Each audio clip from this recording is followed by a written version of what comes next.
Hello student, once again I am Mandeep Patidar, faculty of Confidor ISECT college of pharmacy Indore. आज फिर मैं hospital and clinical pharmacy के लिए second video लेके आया हूँ। पिछले वीडियो में हमने बात की थी हॉस्पिटल फार्मेसी में हॉस्पिटल के डेफिनेशन क्या है और हॉस्पिटल के फंक्शन क्या क्या होते हैं। हॉस्पिटल के डेफिनेशन फंक्शन ये पिछले वीडियो में आप देखने को मिल जाएंगे। अब हम बात करेंगे एक क्वेश्चन जो आता है आपका मेन एग्ज़ाम में, तो काफ़ी टाइम पूछा जाता है, क्लासिफिकेशन ऑफ हॉस्पिटल्स और define hospital and classify hospital. तो क्लासिफिकेशन ऑफ हॉस्पिटल की बात करेंगे तो हम लोगों ने 4 बेसिस पे क्लासिफिकेशन, मेजर क्लासिफिकेशन 4 बेसिस पे किया है। पहला on the basis of system of medicine, दूसरा ऑन क्लिनिकल बेसिस, तीसरा on the size of hospital या on the basis of size और on the basis of cost. सबसे पहले हम बात करते हैं कि on the basis of system of medicine. System of medicine में हम सब जानते हैं एलोपैथी, आयुर्वेदिक, होम्योपैथिक और यूनानी। एलोपैथिक जो हॉस्पिटल्स जनरली जिन हॉस्पिटल्स में हम जाते हैं वो जहाँ पर आईवी फ्लूइड्स, इंजेक्शन, अंग्रेजी दवाओं के अस्पताल, मेडिकल स्टोर, जहाँ पे ये जो हमारी वर्तमान दवाएं जो सबसे ज़्यादा हम एलोपैथी यूज़ करते हैं वो एलोपैथिक हॉस्पिटल हो गए। इसी तरह गवर्नमेंट के भी बहुत सारे आयुर्वेदिक हॉस्पिटल होते हैं, आप देखना। तो आयुर्वेदिक हॉस्पिटल जहाँ आयुर्वेदिक सिस्टम की मेडिसिन चलती है, चूर्ण, भस्म, च्यवनप्राश आयुर्वेदिक मेडिसिन है, इस तरह से ये हमारे आयुर्वेदिक हॉस्पिटल हो गए। तीसरा होम्योपैथिक हॉस्पिटल। होम्योपैथी भी काफ़ी ज़्यादा अभी हमारे बीच में पॉपुलर हो रही है, तो होम्योपैथिक देखेंगे आपके होम्योपैथिक हॉस्पिटल्स भी काफ़ी ज़्यादा रन कर रहे हैं। और यूनानी हॉस्पिटल भी यूनानी सिस्टम इसमें बेस्ड रहता है। साफ़ी आप लोग सबने देखा होगा, साफ़ी यूनानी प्रिपरेशन है। तो ये 4 तरह के हमने क्या किया, जो सिस्टम ऑफ मेडिसिन हमारे यहाँ है उस पर क्लासिफिकेशन रहता है हॉस्पिटल का on the basis of clinical या क्लिनिकल बेसिस। कैसे करेंगे, क्लिनिकल और नॉन क्लिनिकल बेसिस। अब क्लिनिकल कैसे हो गया, पेडियाट्रिक्स आपने देखा है, बच्चों के डॉक्टर देखे हैं, तो बच्चों का अस्पताल अपने यहाँ कौन, इंदौर में कौन सा है, चाचा नेहरू। आपने देखा है एमवाई हॉस्पिटल के पीछे ही महाराजा यशवंतराव हॉस्पिटल के जस्ट पीछे बिल्डिंग एक है, उसको बोलते हैं चाचा नेहरू अस्पताल। वो है हमारा यहाँ पेडियाट्रिक्स हॉस्पिटल। ऐसे ही प्राइवेट हॉस्पिटल में आपने बहुत सारे देखेंगे जो पेडियाट्रिक्स हॉस्पिटल है। साइकेट्रिक एंड नर्व डिसऑर्डर, पागल खाना जिसको बोल सकते हैं, मतलब पागल खाना नहीं बोलेंगे, यहाँ बोल सकते हैं कि जहाँ पर दिमाग या नर्व से रिलेटेड डिजीज़ का इलाज होता है वो साइकेट्रिक हॉस्पिटल हो गए।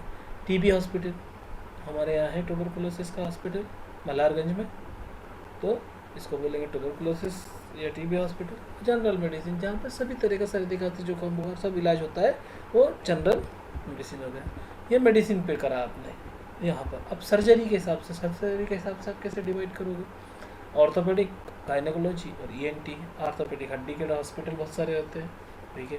गायनेकोलॉजी जहाँ पर महिलाओं का इलाज होता है या डिलीवरी से लेके गायनेकोलॉजिस्ट मतलब पूरा गायनिक फीमेल्स का इलाज होता है।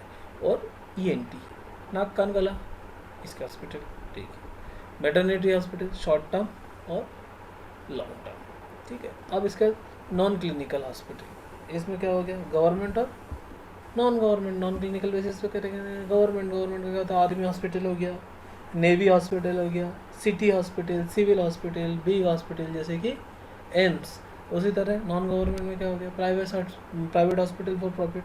नॉन प्राइवेट हॉस्पिटल भी बहुत सारे हैं, चर्च के हॉस्पिटल आप लोगों ने देखा है, मिशनरी हॉस्पिटल देखा है, और चैरिटेबल ट्रस्ट के बहुत से हॉस्पिटल्स रहते हैं। तो ट्रस्ट के हॉस्पिटल, मिशंस के हॉस्पिटल जो रहते हैं और चर्च के हॉस्पिटल ये इसमें आएंगे। On the basis of size generally ये सबसे ज़्यादा एलोपैथी में देखा जाता है इस तरह का। और इसी तरह से medical council of India bed size के आधार पर ही डिसाइड करती है।